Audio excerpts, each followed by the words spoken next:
Ya la iglesia, todos se pueden poner de pie, please. Todos se ponen para hacer. Walk to stand, please. Open up your Bibles to Psalm 66. Si pueden abrir su Biblia, por favor, a Salmo 66. Amén. ¿Cuántos están alegres están aquí en la casa del Señor? Amén. How many of you are glad to be here in the house of the Lord? Only one, Brother Silton. Brother. Amen, brother. If I had a piece of cake, I'll share with you, but I don't. Amen? Amen. Psalm 66. Amen. Salmo 66, hermanos. La palabra de Dios dice: aclamar a Dios con alegría toda la tierra, cantar la gloria de su nombre, poner gloria de su alabanza, decir a Dios cuán asombrosas son tus obras, pon grandeza a tu poder y someterán a tus enemigos. Toda la tierra adorará y cantará a ti, cantarán a su nombre. Amén. Y sí que toda la tierra va a alabar al Señor, toda, no nomás la iglesia. Amén. Toda la tierra. Amen. The word of God says, make a joyful shout to God, all the earth. Sing out and honor His name. Make His praise glorious. Say to God, how awesome are your works. Through the greatness of your power, your enemies should submit themselves to you. All the earth should worship you and sing praises to you. They should sing praises to your name. Amen. It says that all the earth, not just the church, all the earth will worship the Lord and honor Him. Amen. Let's pray. Heavenly Father, we thank you, Lord, because you are our God. You are our Savior. You are our Lord. Lord, we ask you this morning to open up our hearts, our ears, Lord. We want to hear your word this morning. We want to apply it to our lives, Lord. Bless everyone that is here, Lord, and bless the ones who could not make it, Lord. In Jesus' name we pray. We thank you, Lord. Amen.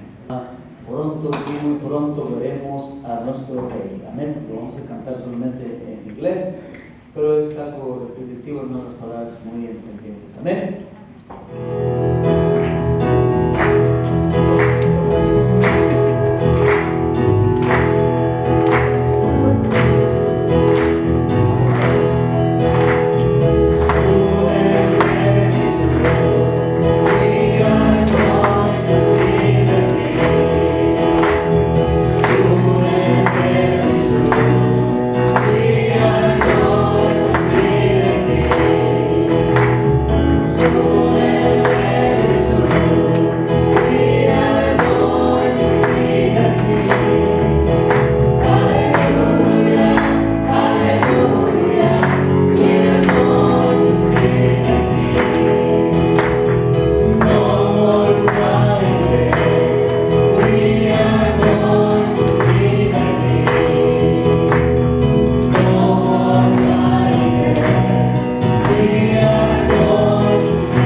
Poder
Amén, hermanos.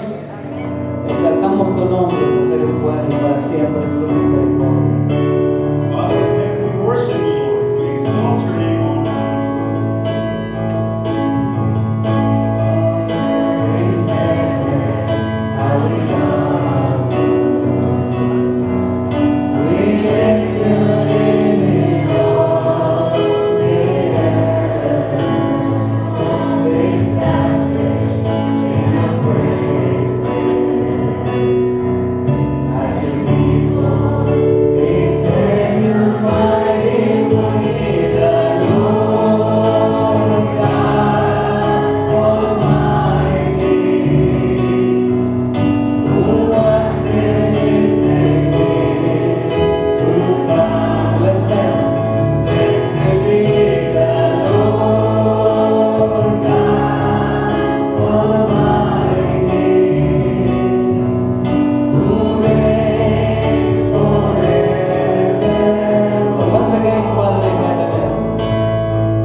Alabado sea el nombre del Señor. Cuán grande es el Señor, ¿sí o no, hermanos? Tenemos un Dios poderoso en el que podemos confiar. How great is our Lord? We have an all-powerful God in which we have all the faith in the world. So let's sing to him this morning, how great thou art. Cantamos este himno, hermanos. Cuán grande es el Señor. Amén.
Señor, en esta mañana estamos delante de tu presencia.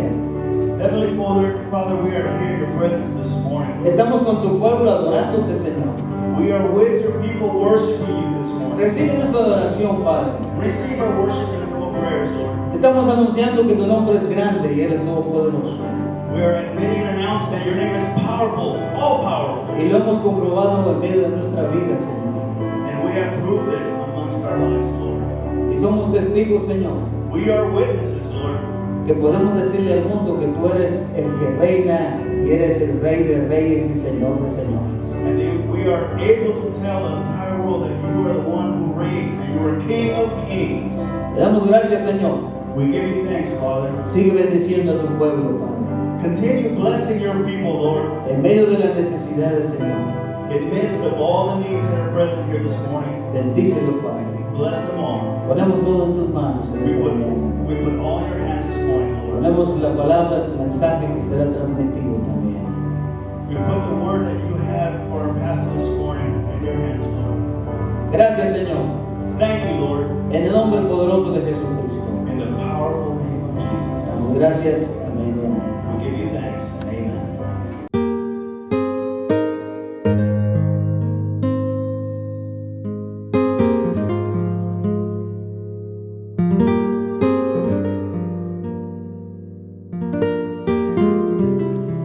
El impacto más grande que vamos a tener sobre el mundo no va a ocurrir mientras estemos aquí en este mundo, sino después de que dejemos este mundo. En su libro titulado Tú y tu familia, el autor Tim LaHaye ofrece una ilustración describiendo los árboles genealógicos de dos personas que vivieron en el siglo XVIII. Uno era Jonathan Edwards, el gran predicador puritano, que impactó el mundo por Cristo. El otro fue uno de sus contemporáneos llamado Max Jukes, un hombre impío que se casó con una impía. Miremos cómo los descendientes de ambos terminaron. Miren, de los 1126 descendientes de Max Jukes, 300 murieron joven. 100 de ellos terminaron en la cárcel. 190 de ellos fueron prostitutas. Y 100 más llegaron a ser borrachos. Ahora usted compara a estos descendientes con los 729 de Jonathan Edwards. 300 llegaron a ser predicadores. 65 llegaron a ser profesores de universidad, 13 fueron autores, 3 fueron elegidos al Congreso de Estados Unidos y 1 llegó a ser vicepresidente de los Estados Unidos. Qué contraste, ¿no? 2 vidas, 2 hombres con 2 legados muy distintos. La fe de uno o la falta de fe de uno será multiplicada o amplificada en las generaciones que siguen. Y hoy estaremos contestando esta pregunta. ¿Qué tipo de legado estamos edificando ahora? ¿Que le vamos a dejar a nuestros hijos, a nuestros nietos y a bisnietos? Les estamos enseñando a nuestros hijos a través de nuestro ejemplo que lo más importante en la vida es conocer, amar y servir a Jesucristo con todo nuestro corazón. Hoy estaremos hablando acerca de edificar ese legado de fe. El legado de fe. Deuteronomio 6 es un capítulo reconocido por los judíos. Se conoce como el gran Shama. La palabra hebrea Shama quiere decir oye. En Deuteronomio 6, del 4 al 9 dice, oye Israel, Jehová nuestro Dios, Jehová uno es, y amarás a Jehová tu Dios de todo tu corazón y de toda tu alma y con todas tus fuerzas. Y estas palabras que yo te mando hoy estarán sobre tu corazón y las repetirás a tus hijos y hablarás de ellas estando en tu casa y andando por el camino y al acostarte y cuando te levantes y las atarás como un una señal en tu mano y estarán como frontales entre tus ojos y las escribirás en los postes de tu casa y en tus puertas. Son palabras que conocemos bien, palabras fuertes, firmes, palabras necesarias. Pero ¿cómo enseñamos a nuestros hijos a amar y a obedecer a Dios? Ciertamente por lo que decimos, las palabras que usamos, obviamente por nuestras enseñanzas. Tenemos que decirles la verdad, tenemos que enseñarles la verdad, pero aún tenemos que hacer más. Tenemos que vivir esa verdad en nuestras vidas.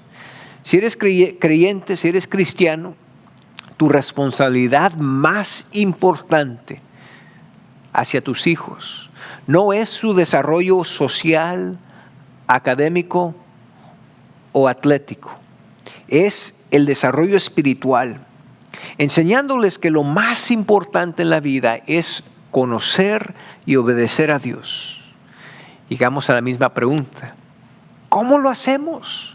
¿Cómo logramos enseñar a nuestros hijos estos principios de fe en estos tiempos tan difíciles? Bueno, Hebreos 11 nos los dice. Hebreos 11 dice que lo más importante que nos va a sostener es la fe. Estamos en una serie titulada Fortificando tu fe. Y la tesis de esta serie es que si queremos sobrellevar, si queremos atravesar y salir de este tiempo de lucha y de prueba más cerca a Dios, el ingrediente más esencial es nuestra fe. Tenemos que fortalecer nuestra fe, tenemos que fortificarla. Y sabemos, de acuerdo a lo que nos dice Hebreos 11, que la fe es esa certeza de que Dios va a hacer lo que ha prometido y va a actuar de acuerdo a su promesa. Que la fe es una convicción, es hacer lo que uno debe hacer. Hemos visto en esta serie ejemplos que ilustran este tipo de fe genuina. Hemos visto el ejemplo de Abel, una fe que salva; el ejemplo de Enoc, una fe que santifica; la fe de Abraham y de Sara, una fe que se somete a la voluntad de Dios. Y hoy vamos a ver otro aspecto de la fe. Es una fe que se somete a lo que es más importante para nosotros. Y si podemos resumir el mensaje de hoy en una oración, será esta: como padres, nosotros modelamos nuestra fe de acuerdo a cómo vivimos y cómo morimos. Comencemos hablando del laboratorio de la fe. El laboratorio de la fe, el hogar. Hebreos 11:17 dice: por la fe Abraham, cuando fue probado, ofreció a Isaac.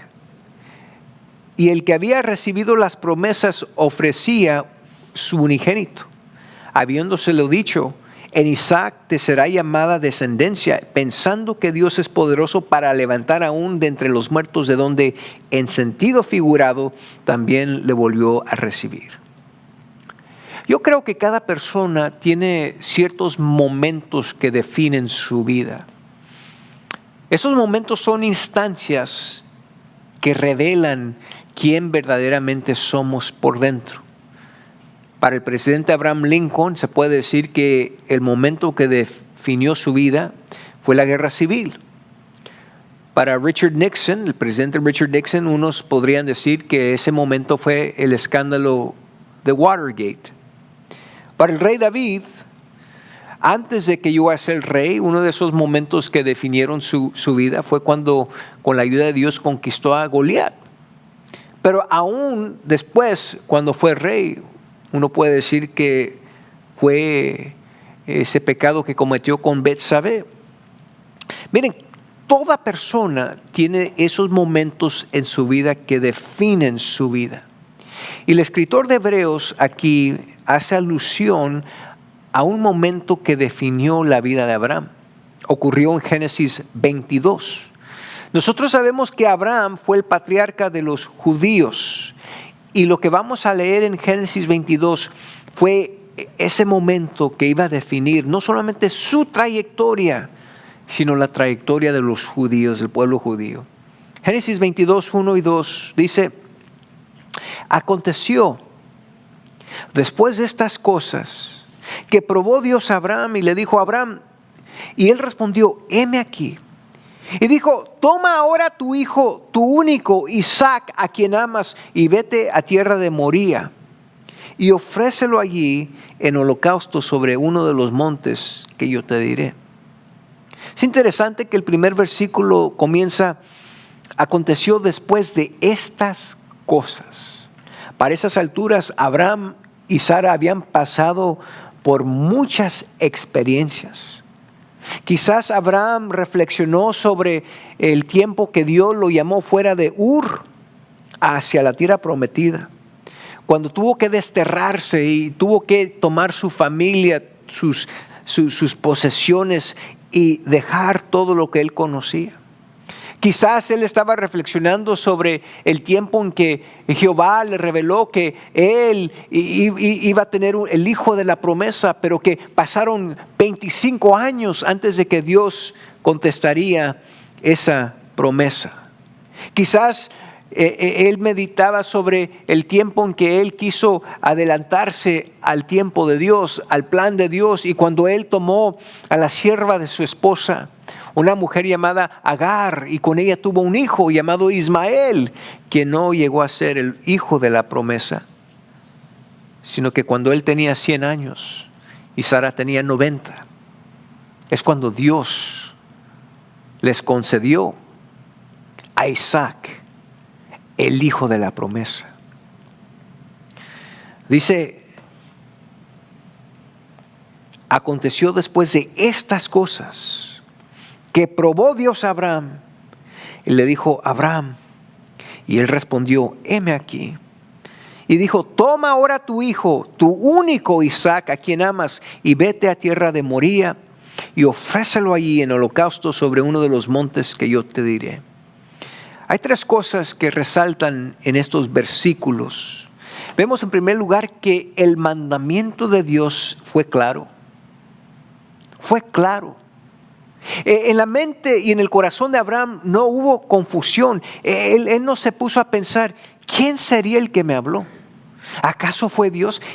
No había confusión, no había duda, porque Abraham había escuchado voz de Dios numerosas veces anteriormente.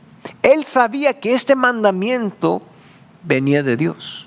En segundo lugar, vemos que este mandamiento fue quizás un poco contradictorio. Quizás en la mente de Abraham, él no entendía: ¿cómo es eso, Dios? No tiene sentido. ¿Me estás pidiendo que yo sacrifique a Isaac, el hijo de la promesa, por el cual tú vas a crear el pueblo tuyo, el pueblo Israel? Quizás Abraham se quedó pensando: ¿cómo es posible, Dios? ¿Cómo me estás pidiendo que yo tome a Isaac, al hijo que tú me concediste después de tantos años que tú mismo me has dicho vas a usar para tu descendencia? El comentarista del Nuevo Testamento, William Barclay, él comentó que para todos viene un tiempo en nuestras vidas donde algo surge que no tiene sentido y no ofrece explicación. Son esos momentos cuando una persona se enfrenta con las luchas más difíciles de la vida y tenemos que aceptar sin entender. En esos tiempos solamente nos resta una cosa, dice William Barclay: obedecer sin resentimiento. Obedecer sin entender y sin resentimiento.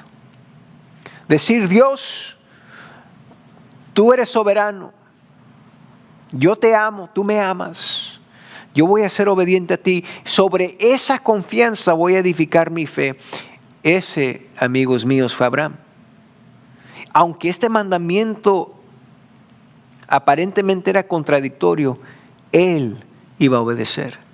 En tercer lugar, vemos aquí que este mandamiento era caro, era costoso. Lo que Dios le estaba exigiendo y pidiendo a Abraham era que sacrificara a su hijo. Pregúntele a cualquier padre y le dirá que lo más valioso, lo más costoso son los hijos. ¿Por qué pediría a Dios a Abraham que sacrificara a su hijo? ¿Por qué le diría a Abraham, sacrifica a Isaac? Bueno, el versículo 1 nos lo dice. Dice Génesis 22:1 que probó Dios a Abraham. Era una prueba de fe. Hay dos razones generalmente que Dios prueba a sus hijos. En primer lugar, a veces Dios nos prueba para revelar en nosotros la calidad de nuestra fe, para revelar la calidad de nuestra fe. No para Él, porque Él ya sabe, Dios ya conoce la calidad de nuestra fe, sino para revelar la calidad de nuestra fe a nosotros mismos. Hace algunos años vi un documental acerca del desarrollo del avión 777, que en ese tiempo era el avión más grande. Y en ese transcurso estaban probando y estaban haciendo investigaciones, desarrollando esa aerolínea. En una ocasión metieron lo que iba a ser el cuerpo de ese avión y lo metieron en un cuarto que parecía un horno y prendieron los hornos y querían ver cómo iba a responder a altas temperaturas y de repente los remaches se le empiezan a caer. A veces Dios hace lo mismo con nosotros. Permite que vengan situaciones difíciles, que suben la temperatura en nuestras vidas, que ponen presión en nuestras vidas, porque quiere que nosotros veamos a través de esas pruebas, quiere revelarnos a nosotros la calidad de nuestra fe. Si verdaderamente estamos creyendo y obedeciendo en Dios, confiando en Él, o si apenas lo estamos haciendo. Otras veces Dios nos prueba para aumentar la fortaleza de nuestra fe. Miren, el objetivo de Dios cuando prueba nuestra fe es fortalecerla. Él quiere crecer nuestra fe, quiere aumentarla, quiere que sea fortalecida. Pero las tentaciones de Satanás, su objetivo es destruir nuestra fe. Dios nunca trata de destruir nuestra fe. Él siempre quiere aumentar, quiere fortalecer nuestra fe. Pero es algo interesante. A veces la misma situación difícil puede ser prueba y tentación al mismo tiempo. Satanás está esperando que esa situación difícil nos destruya, que destruya nuestra fe en Dios. Él quiere alejarnos de Dios. Pero a la misma vez Dios está esperando que a través de esa prueba, de esa situación difícil, nuestra fe sea fortalecida y sea aumentada. Santiago 1:2 dice que debemos contar con sumo gozo cuando caemos en varias pruebas.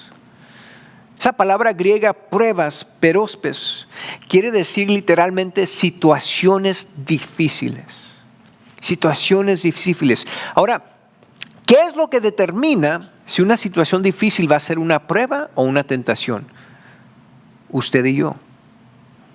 Nosotros determinamos si esa situación difícil va a ser prueba o va a ser tentación.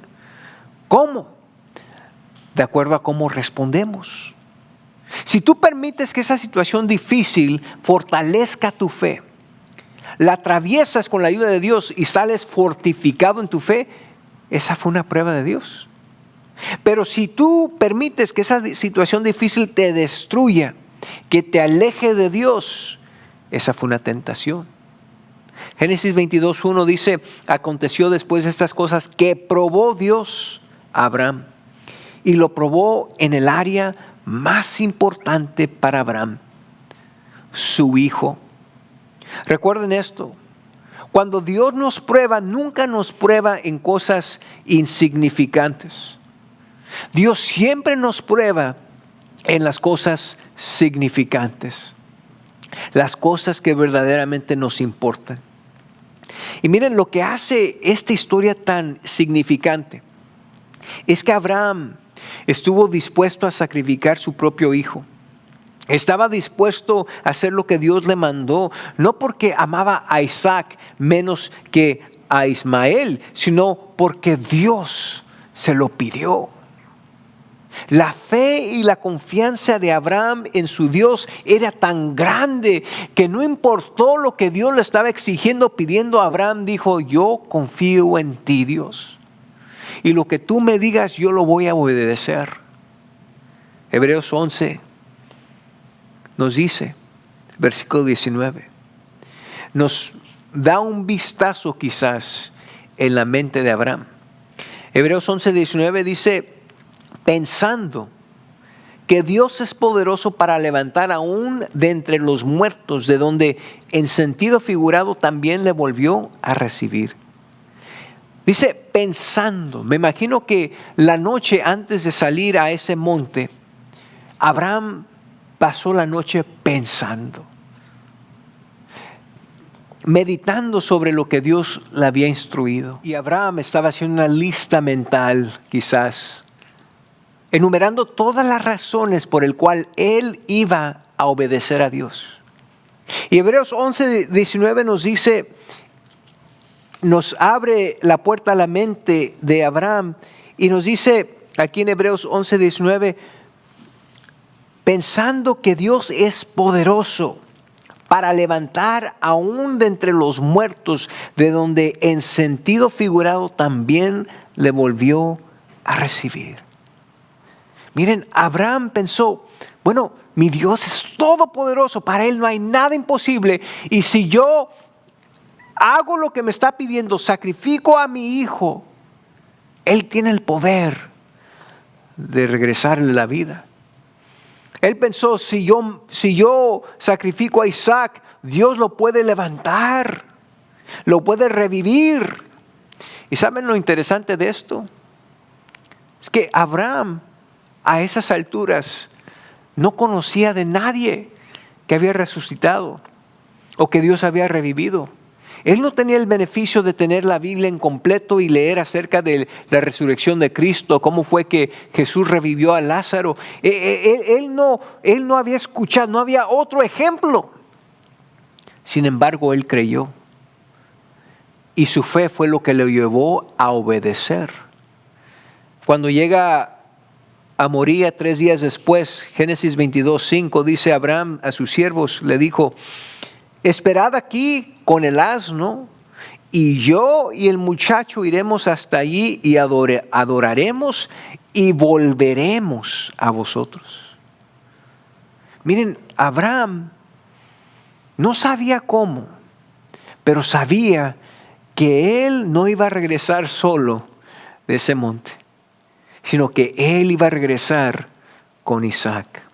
Él creyó que Isaac iba a regresar con él. Y cuando hablamos de esta historia, hablamos acerca de la fe extraordinaria de Abraham, pero veamos, no descontemos la fe de Isaac, porque cuando vemos la historia por la perspectiva de Isaac, nos damos cuenta que él también tenía fe. Para estas alturas Isaac era un adolescente. Él pudo haber resistido lo que Abraham estaba a punto de hacer con él. Sin embargo, Isaac se sometió voluntariamente a la voluntad de su padre. La Biblia dice que Isaac era un tipo de Cristo, y así como Cristo, Isaac se ofreció voluntariamente a hacer sacrificio. ¿Y por qué se sometió voluntariamente a Abraham? Porque Abraham le había enseñado a su hijo Isaac de su fe. La fe de Isaac era la fe de Abraham. Abraham como padre le enseñó a su hijo. Le pasó esa fe a Isaac. Y en la mente de Isaac, si Dios se lo dijo a su padre, así iba a ser. Y es lo que vemos aquí en esos versículos. El laboratorio de la fe es el hogar. Pero el legado de nuestra fe son nuestros hijos y nuestros nietos. Abraham le dijo a Isaac, quizás le contó de las historias milagrosas, cómo Dios lo llamó de fuera del Ur de los caldeos, cómo fue que Dios protegió a su madre de Abimelech. Le contó todo lo que él había pasado. Y esas historias que mostraron la fidelidad y el poder de Dios fueron suficientes para respaldar la fe de Isaac, para seguir creyendo en el mismo Dios. Fortalecieron en él esa fe. E Isaac, miren, Isaac pasó esa fe a sus hijos. Hebreos 11:20 nos dice, por la fe bendijo Isaac a Jacob y a Esaú respecto a cosas venideras. Vemos cómo Isaac ahora bendice a Jacob y Esaú. Y luego en Hebreos 11:21 dice, por la fe Jacob al morir bendijo a cada uno de los hijos de José y adoró apoyado sobre el extremo de su bordón. Ahora vemos cómo Jacob bendice a sus nietos, los hijos de José. A propósito, para aquellos que son abuelos que están viendo este mensaje, déjenme decirles, nunca subestimen el importante papel que ustedes juegan en el desarrollo espiritual de sus nietos. Miren, ustedes como abuelos, es su deber orar por sus nietos, mirar por su desarrollo espiritual. Y una de las maneras que usted puede fortalecer la fe de sus nietos es a través de sus historias, de sus recuerdos. Cuénteles a sus nietos cómo fue que Dios, por ejemplo, los unió a su esposo, o cuando Dios les dio dirección, cuando usted estaba confuso, o cuando Dios proveyó sobrenaturalmente cuando usted tenía una necesidad, o cuando Dios hizo un milagro en su vida. Mire, todo esto Dios puede ayudarle a su nieto a través de sus experiencias, su testimonio. Y esos testimonios van a ayudar a sus nietos a confiar en ese mismo Dios, para que ellos sepan que en Dios sí se puede confiar y se debe confiar. Luego en Hebreos 11:22 vemos, dice, por la fe José al morir mencionó la salida de los hijos de Israel y dio mandamiento acerca de sus huesos. Es interesante, ¿no? Porque José vivió en Egipto de edad 17 a 110.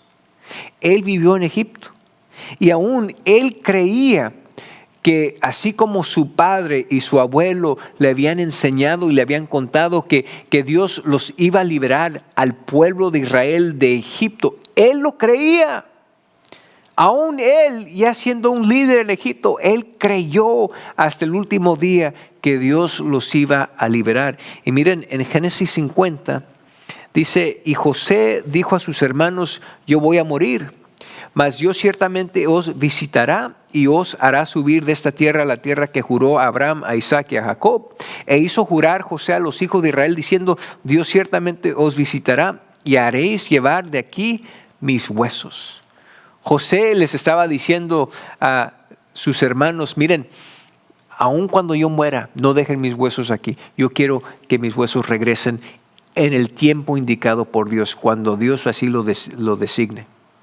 ¿Y saben cuánto tiempo pasó? Desde el momento que José le pidió esto a sus hermanos y que sus huesos fueron llevados. 400 años. 400 años tomó para que los huesos de José fueran llevados de nuevo a la tierra de su familia. Y Dios escogió a un hombre llamado Moisés. Moisés. Éxodo 13:19 dice, tomó también consigo Moisés los huesos de José, el cual había juramentado a los hijos de Israel, diciendo, Dios ciertamente os visitará y haréis subir mis huesos aquí con vosotros. Ahora, ¿cómo es que Moisés sabía de lo que José le había encomendado a sus hermanos? Esto pasó 400 años. ¿Cómo es posible que Moisés sabía? No había internet en esos días, no iba a poder subir a Google. ¿Saben cómo fue? Moisés no conoció a José, él no conoció a los hijos de José. Es porque cada padre pasaba estas historias a sus hijos. Pasaron 400 años y de generación a generación, de padre a hijo, a nieto, a bisnieto, todas esas generaciones, todos sabían, conocían, entendían. Y así fue que Moisés supo. Alguien una vez dijo que cada civilización está a una generación de extinción. Si una generación niega pasar su fe a la siguiente, se pierde. Chuck Swindoll dijo que hay dos maneras de describir el hogar. El hogar puede ser un tanque donde a los hijos se detienen, un tanque de detención. Y los padres lo tienen ahí por unos 18 años. Y ahí los tienen distraídos con escuela, con deportes, con amigos. Pero la siguiente manera de describir un hogar es un campo de preparación. Un campo de preparación. Los que ven el hogar no como un tanque de detención, sino como un campo de preparación. Los que ven el hogar como un campo de preparación están preparando a sus hijos para que cuando los hijos salgan del hogar, salgan preparados con la fe fuerte, para que ellos mismos también puedan liderar en sus hogares a sus hijos con fe. Y las dos enseñanzas más importantes que podemos enseñarle a nuestros hijos, aquí les viene. Número 1, la soberanía de Dios. Que nada pasa por accidente. Dios es soberano y lo tiene todo bajo su control. Cada victoria, cada fracaso, todo está bajo el control de Dios. Nada ocurre por coincidencia. Y todo dentro de la vida, las decepciones, las heridas, la mejor manera de enseñar a nuestros hijos a manejar las decepciones, en vez de que sus corazones se hagan amargos y permitan que el resentimiento crezca dentro de ellos, miren, enséñenle a sus hijos a perdonar. Enséñenle a sus hijos a creer que Dios es soberano y que a pesar de los retrasos, de las decepciones, que Dios tiene un propósito, así como Romanos 8:28 nos dice. Pero tenemos que enseñar a nuestros hijos que Dios es soberano y nada es por accidente. En segundo lugar, la suficiencia de Dios. La suficiencia de Dios, es decir, que en Dios sí se puede confiar. Que en Dios sí se puede confiar. Una manera que nosotros podemos enseñar a nuestros hijos a creer y a confiar en Dios es cuando oramos juntos, hacemos lista de oración de peticiones y juntos como familia oramos por ellas, las escribimos, oramos juntos y vemos cómo Dios está contestando. ¿Qué hace eso? Nos enseña que en Dios se puede confiar. Que cuando oramos a Dios, Él contesta y Él contesta nuestras peticiones. Cada uno de nosotros tenemos recuerdos, tenemos experiencias que podemos compartir con nuestros hijos. Esas experiencias que ilustran, que demuestran que uno puede confiar en Dios, que Dios es fiel, que Dios siempre responde, que Dios siempre llega cuando más lo necesitamos, son testimonios que pueden fortalecer la fe de nuestros hijos. Yo jamás olvidaré las muchas noches que mi madre oraba por su servidor y por mis hermanos. A medianoche sentí allí a los pies de la cama, orando, hincada, por sus hijos. Nunca olvidaré el tiempo que mis padres me llevaron y me dejaron en el campus de la universidad. Era mi primer día allí. Mi padre metió su mano en su bolsa y sacó $50. Era lo único que tenía, me dijo. Y era lo único que yo tenía para comer en toda la semana. Y me acuerdo cómo Dios suplió. No fue a través de esos $50, sino que Dios suplió, Dios abrió camino, hizo cosas milagrosas para proveer. No solamente ese día, esa semana, sino el resto de mi experiencia ahí en la universidad. Me acuerdo cuando yo fui parte del grupo de los jóvenes. Yo tenía 11, 12 años y los líderes de los jóvenes estaban pasando por luchas económicas, y me acuerdo que ellos nos traían, nos llevaban, y en una ocasión pasamos por una gasolinera y nos pidieron que oráramos los que estuvimos ahí en el carro. Dice, oren, dice, porque nomás tenemos $2 para llenar el tanque. Y en esos días la gasolina estaba a 80, 90 centavos el galón. pero $2 no era suficiente para llenar el tanque. Pero miren, vimos nosotros con nuestros propios ojos cómo ellos pusieron los $2 y vimos cómo el tanque se llenó a medio con $2. Oh, todos tenemos experiencias, testimonios que podemos usar para fortalecer la fe de nuestros hijos y de otros. Quiero concluir con esta pregunta. ¿Qué legado le estás dejando tú a tus hijos? ¿Qué legado le estás dejando tú a tus nietos? ¿Qué legado les quieres dejar? ¿Qué legado es tu deseo dejarles? Y quiero decirles que uno no puede dejarle a los hijos lo que uno no tiene. Sí. Tú no puedes dejarle a tus hijos lo que tú no tienes. Solamente puedes dejarle lo que tienes. Y si tú no tienes a Cristo en tu corazón, si tú no tienes fe, puedes aceptar a Cristo hoy y puedes recibir esa fe que necesitas, que tus hijos y tus nietos necesitan. Oremos. Buen Dios y Padre Celestial, te damos gracias por este mensaje en donde nos enseñas y nos retas a dejar un legado de fe, que es lo más significante e importante que podemos dejar. Oro por aquellos que están en estos momentos con sus hijos, sus nietos, que tú les ayudes, Dios, a ser de bendición y de ayudarles a fortalecer ese mensaje. Y también oro por aquellos que no han tenido esa experiencia. No tuvieron padres cristianos, no tuvieron abuelos cristianos. Esto todo es nuevo para ellos. Pero ellos se han dado cuenta que ellos también necesitan dejarle a sus hijos y a sus nietos la fe y la verdad. Y mi oración es por ellos. Que ellos reciban a Cristo, para que tengan esta herencia espiritual que pasará a ellos. Amigo, amiga, te invito a que recibas a Cristo hoy. Tú puedes comenzar ahora mismo edificando ese legado en tus hijos, en tus nietos, pero tú necesitas recibir a Cristo primero. Y te invito a que lo hagas hoy. Ora, haz esta oración conmigo, cree en tu corazón, haz esta oración conmigo. Dios, gracias por amarme, gracias por enviar a tu Hijo Jesucristo a morir en la cruz por mis pecados. Me arrepiento de mis pecados y recibo a Cristo como Salvador de mi vida.